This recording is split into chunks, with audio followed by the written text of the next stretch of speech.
Hello guys, magandang gabi po sa inyo lahat.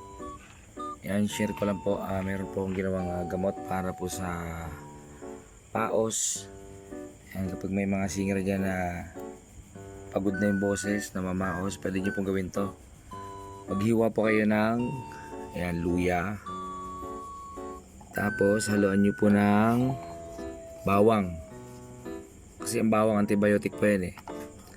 Tapos lagyan nyo po ng lemon. Yan. Kung nakumpleto nyo po yan, lagyan nyo naman po ng tubig.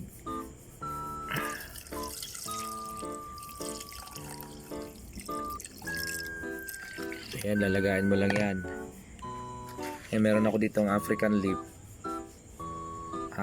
Ang benefit po nito ay gamot po ito sa mataas ng sugar.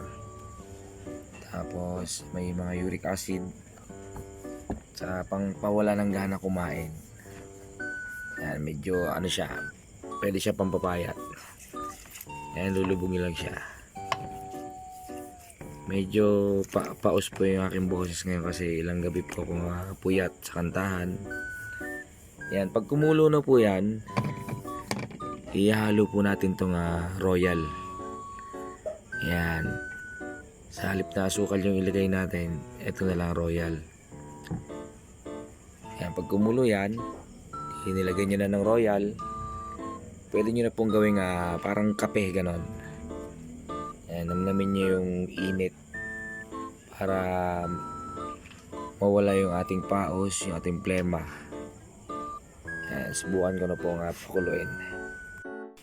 Yan guys, nakasalang na po yung ating luya, bawang, lemon at African leaf. Sisindihan na po natin. Yan, katamtaman lang po ang apoy. Yan, tayo po natin kumulo. Ayan guys, kumukulo na po yung aking herbal na gamot sa paos. Pwede na po natin ilagay yung royal. Yan, halo lang po natin yan.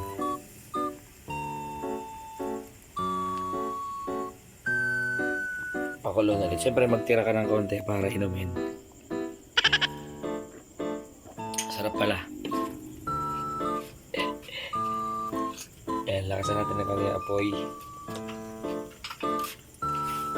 Haluin. Ayan, sa pangalawang kulo, pwede na po natin yan inumin.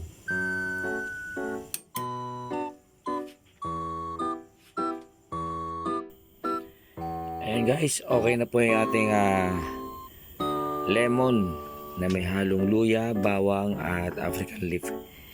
Ayan, pwede na po nating inumin. Ayan, gawin po nating tsaa. Napakamabisa po ito para mawala yung ating paos. Ayan, sa mga kapwa ko singer dyan, kapag namamaos po kayo, ganito lang po ang gagawin nyo. Maghiwa lang kayo ng lemon, luya, bawang. Yan, pwede nyo na po pakulan. Yung African leaf, sinubukan ko lang po ilagay kasi herbal po yun para makabawas ng uric at saka sugar. Yan, para balance lang kasi may royal siya, matapis yung royal.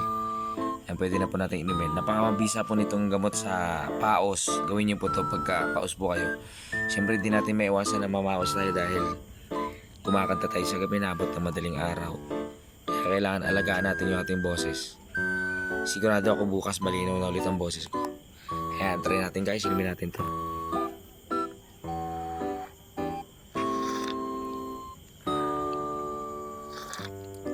Sarap.